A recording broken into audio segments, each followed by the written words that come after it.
اب جناب امیر کی چند جملے پیش کرنا چاہتا ہوں آج، اگر سننا پسند فرمائیں گے تمام حضرات میرے ساتھ۔ عزیزان گرامی، جب جناب حضرت علی علیہ السلام سے پوچھا کہ یا علی فرمائیے جناب سیدہ کو کیسا پایا، تو آپ نے فرمایا، میں نے اس دن عرض کیا تھا یہاں یا دوسری جگہ پہ، کہ آپ نے فرمایا جنت سے ایک پھول نازل ہوا تھا اور وہ پھول جنت میں واپس چلا گیا۔ جناب سیدہ سے متعلق آپ نے فرمایا جنت سے ایک پھول نازل ہوا جو جنت میں واپس چلا گیا، لیکن آج تک اس پھول کی خوشبو باقی ہے، آج تک جناب سیدہ کی خوشبو میرے پاس باقی ہے۔ تو جناب امیر علیہ السلام نے جناب سیدہ کو ایک پھول کی مانند پیش کیا، اور جناب سرور کائنات نے بھی کہا ہے کہ ہاں جب بھی میں جنت کا مشتاق ہوتا تھا سیدہ کو سونگ لیتا تھا۔ آئیے ذرا پیش کرنا چاہتا ہوں کہ کون ہے وہ ہستی کہ جن کے لیے سب نے یہ فرمایا ہے کہ جنت کی مخلوق تھی، حورا انسیہ۔ بی بی کے القاب میں دو لقب ہے، حورا، حورا جو جنت سے آئی ہیں، انسیہ جو انسانی شکل میں ہیں لیکن ایک نور کی مخلوق ہیں جو دنیا میں تشریف لائی ہیں۔ حضرت علی علیہ السلام فرماتے ہیں کہ میں محراب عبادت میں جب جناب فاطمہ کو دیکھتا تھا تو ہر دفعہ ایک نئی حالت میں دیکھتا تھا۔ آئیں ذرا پیش کرنا چاہتا ہوں صلی اللہ علیہ محمد وآل محمد پہ۔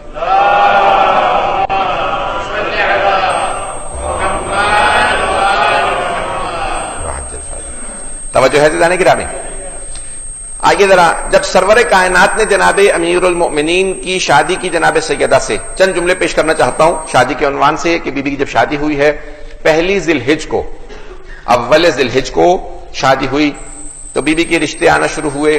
آپ کے ذہنوں میں ہے، میں نام لیے بغیر چند افراد کے، کہ کسی نے رشتہ جناب سیدہ کے لیے بھیجا، خود آیا، تو سرور کائنات نے کہا نہیں، اس امر کا اختیار میرے پاس نہیں ہے۔ بات واضح ہو رہی ہے؟ اس امر کا اختیار میرے پاس نہیں ہے۔ تو کہا کہ یا رسول اللہ، یہ کیسے ہم مان لیں کہ آپ کے پاس آپ کی بیٹی کے عقد کا، نکاح کا، شادی کا اختیار نہیں ہے؟ آپ کا تو نام ہی احمد مختار ہے، ہر چیز کا اختیار آپ کے پاس ہے۔ کا نہیں، لیکن فاطمہ کی شادی کا اختیار خدا نے اپنے پاس رکھا ہے۔ اتنے دنوں، چند دنوں بعد کوئی اور صاحب نے رشتہ پیش کیا، پیغمبر اسلام نے کہا اس امر کا مختار میں نہیں ہوں، اختیار میرے پاس نہیں، چوائس میرے پاس نہیں، اللہ کے پاس ہے۔ پھر یہاں تک کہ کسی تیسرے صاحب نے رشتہ دیا، اور جب رشتہ بھیجا تو اس نے کہا کہ میں اتنا سونا دوں گا، اتنے اونٹ دوں گا۔ پیغمبر اسلام نے کہا مجھے بیٹی بیاہنی ہے، بیچنی نہیں ہے۔ اگر بات واضح ہو رہی ہو تو پیسوں کا دھونس مجھے مت دینا۔ پیغمبر اسلام نے کہا اس امر کا مختار میں نہیں ہوں۔ چند دن گزرے تھے کہ مسجد نبوی ہے، آج جناب امیر المومنین تشریف لائے۔ عزیزان گرامی، جو آدمی ہمیشہ عطا کرتا ہو اس کے لیے مانگنا بہت مشکل ہوتا ہے۔ میں بات نہیں پہنچا پایا ہوں۔ امیر المؤمنین ہمیشہ عطا کرنے والے ہیں، مشکل کشا ہیں، پوری دنیا کو عطا کرتے ہیں، لیکن جناب سیدہ وہ ہیں جن کا رشتہ مانگنے خود امیر المؤمنین گئے ہیں۔ جب آئے تو ایک مرتبہ دو زانو ہو کے زمین پہ بیٹھ کے سر جھکا کے بیٹھے ہیں، لیکن جناب امیر جو خطیب نہج البلاغہ ہے، جن کا کلام نہج البلاغہ بنتا ہے، آج ان سے گفتگو نہیں ہو رہی، کلام نہیں ہو رہا، بات نہیں کی جا رہی، تو جناب سرور کائنات نے کہا علی آج مزاج کچھ بدلا بدلا سا ہے، پھر بھی کچھ نہیں بولے، سر جھکا کے سامنے بیٹھے ہیں۔ ایک مرتبہ جناب جبرائیل نازل ہوئے، سفینۃ البحار اٹھا کے دیکھیے، جناب جبرائیل نازل ہوئے اور ایک مرتبہ کہا یا رسول اللہ، اللہ سبحانہ و تعالی کہتا ہے کہ اس نے عرش اعظم پہ علی کا فاطمہ سے عقد پڑھ دیا۔ آپ کو بھی اللہ کہتا ہے کہ آپ علی کا فاطمہ سے عقد پڑھ دیجئے۔ عزیزان گرامی، بس ایک شادی ہے جو دو مرتبہ ہوئی ہے، ایک عرش پہ دوسری فرش پہ۔ اسی لیے جناب سیدہ کی نسلیں بھی دو طرح کی ہیں، عرشی نسل ہے، فرشی نسل ہے، عرشی معصومین ہے، فرشی سادات ہے۔ تو اللہ نے جناب سیدہ کے لیے کہا۔ اب عزیزان گرامی، مہر جناب سیدہ سب بات کرتے ہیں، سفینۃ البحار سے پیش کر رہا ہوں، شیخ عباس قمی نے سفینۃ البحار میں لکھا ہے اور امام جعفر الصادق علیہ السلام سے روایت ہے۔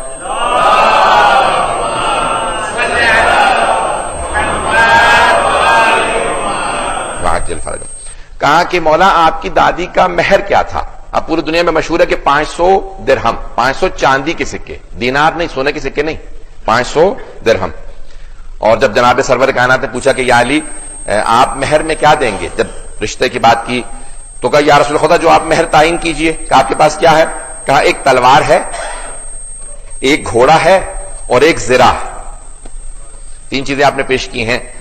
تو آپ نے جناب سرور کائنات میں اپنے انداز سے پیش کر رہا ہوں، الفاظ سرور کائنات کا مفہوم ہے، الفاظ میرے ہیں۔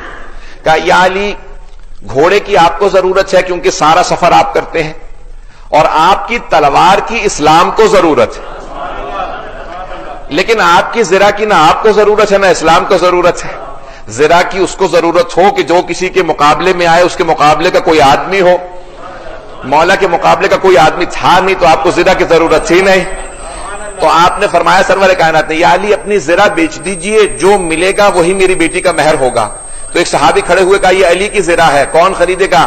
تو ایک دوسرے صحابی نے کہا 500 درہم دوں گا کیونکہ علی کی زرہ ہے۔ تو 500 چاندی کے سکے دیے، تو جناب سرور کائنات نے کہا یہی میری بیٹی کا مہر ہے۔ تو یہ ہے مہر جو واجب ہے، آپ نے اسی مہر کے پیسوں سے جہیز بھی بنایا جو مستحب ہے، جو سنت ہے، ایک قالیچہ لیا، ایک چکی خریدی، کچھ برتن لیے، کچھ کپڑے لیے اسی پیسوں سے۔ اب چھٹے امام فرماتے ہیں یہ تو میری دادی کا فرشی مہر ہے، فرش یعنی جو زمین پہ شادی ہوئی، رسول خدا نے عقد پڑھا، کہا یہ فرشی مہر ہے۔ کہا مولا عرشی مہر کیا ہے؟ عرش پہ جو شادی ہوئی تھی اس کا مہر کیا تھا؟ کہا اللہ نے کہا یا علی زہرا کے عقد میں کیا دو گے؟ سفینۃ البحار میں شیخ عباس قمی نے لکھا ہے، جا کے دیکھ لیجیے گا، مہر جناب سیدہ سے متعلق۔ کہا یا علی مہر میں؟ کہا پروردگارہ جو تو فیصلہ کرے گا۔ کہا کہ یا علی مہر فاطمہ میں زمین کا 1/3 حصہ اور جنت کا 1/4 حصہ آپ کو مہر فاطمہ میں دینا ہوگا۔ علی قسیم الجنت ورنہ حبیب خدا کی حدیث ہے، علی جنت و دوزخ کے تقسیم کرنے والے ہیں۔ تو اب امام صادق فرماتے ہیں مہر جناب سیدہ میں جنت کا ایک حصہ بھی گیا ہے، زمین کا حصہ بھی گیا ہے۔ جناب سرور کائنات نے کہا، جناب امام صادق فرماتے ہیں اللہ نے جنت کا حصہ اس لیے رکھا کہ جس کی چاہیں جناب فاطمہ شفاعت کریں۔ مجھے توجہ چاہیے اس مجمع کی عزیزان گرامی۔ کہا زمین کا 1/3 حصہ کیوں رکھا؟ کہا کہ اگر زمین پہ دیکھو تو 2/3 پانی ہے، 1/3 یعنی 1/3، 1/3، 2/3 پانی ہے، 1/3 خشکی ہے، یہ ڈرائی لینڈ 1/3 ہے، 2/3 پانی ہے۔ امام صادق فرماتے ہیں اللہ نے ساری خشکی جناب سیدہ کے مہر میں دے دی۔ کہا اب جو بھی زمین پہ چلے گا اور میرے دادا علی کا بغض رکھتا ہوگا وہ غصبی جگہ پہ چلے گا، اور غصبی جگہ پہ نہ نماز قبول ہوتی ہے نہ عبادت قبول ہوتی ہے۔